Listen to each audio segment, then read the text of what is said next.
Hai, balik lagi nih di Promation. Pada episode kali ini, Promation akan membahas mengenai material ramah lingkungan yang bisa kalian gunakan untuk membangun hunian kalian. Nah, karena nggak dapat dipungkiri nih, hingga saat ini pemanasan global serta kerusakan lingkungan makin marak terjadi serta hangat diperbincangkan di Indonesia. Oleh sebab itu, banyak masyarakat serta developer properti yang beralih menggunakan bahan material dengan ramah lingkungan atau material ramah lingkungan. Nah, karena memang seseorang yang memiliki rumah ramah lingkungan dapat memberikan energi positif ke dalam dirinya sendiri atau penghuninya. Tak hanya itu, rumah juga akan terasa lebih sejuk, lebih nyaman, lebih bersih, dan lainnya. Nah, untuk itu pengen tahu nggak sih seperti apa material-material ramah lingkungan ini? Tonton video ini sampai habis ya.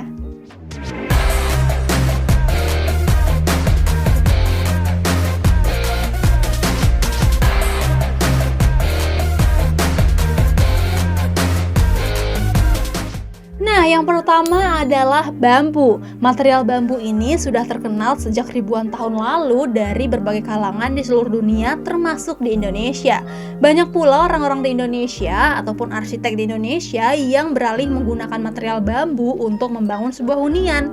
Karena tak hanya ramah lingkungan nih, bambu juga memiliki keunggulan seperti sifatnya yang lentur, memiliki bobot yang ringan, serta tetap kokoh menahan beban. Nah, yang kedua ada jerami. Nah, memang hingga saat ini penggunaan jerami sebagai material itu masih asing terdengar di telinga masyarakat Indonesia. Namun, tahukah Anda ternyata jerami memang sudah banyak loh digunakan sebagai material bahan bangunan untuk membangun rumah tradisional. Nah, selain sifatnya yang ramah lingkungan, jerami juga banyak digunakan oleh arsitek Indonesia untuk membangun proyek-proyek mereka sebagai pengganti dari dinding bata, dinding kayu maupun dinding gypsum. Dan jika disusun dengan baik dan benar, bahkan dinding jerami ini juga bisa menggantikan atau menghasilkan insulasi yang sangat baik.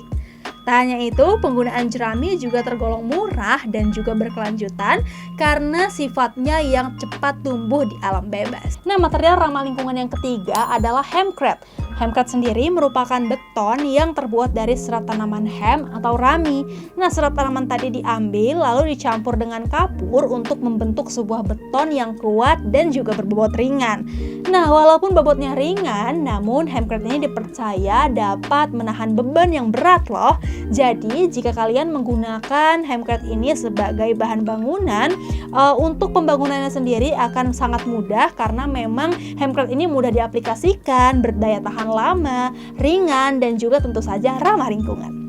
Material ramah lingkungan yang keempat adalah kayu hasil reklamasi. Nah, kayu hasil reklamasi ini bisa berasal dari furniture tak terpakai, bisa juga dari lantai kayu maupun bahan bangunan yang sebelumnya.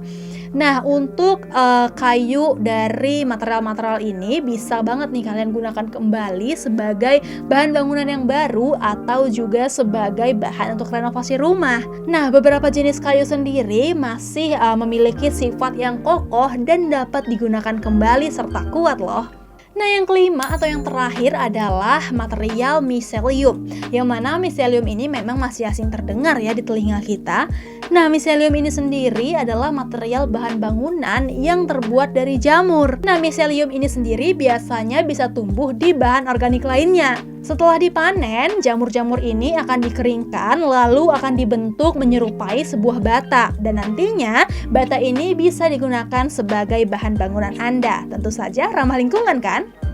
Nah, itu dia tadi 5 material ramah lingkungan yang bisa kalian gunakan sebagai bahan bangunan. Nah, menggunakan material ramah lingkungan tentu saja dapat meminimalisir pemanasan global serta memiliki manfaat tersendiri buat para pemiliknya. Nah, jika kalian suka dengan video ini, langsung aja tombol like-nya ditekan dan juga share ke seluruh sosial media yang kalian punya. Dan jika kalian gak ingin ketinggalan tentang informasi-informasi terbaru dari kami, baik itu merupakan tentang perumahan, apartemen, dan juga informasi-informasi menarik seperti ini, kalian langsung aja tekan tombol subscribe di YouTube channel kami di Property News. Jangan lupa juga untuk mengaktifkan notifikasi loncengnya. Saya Zahra pamit, bye!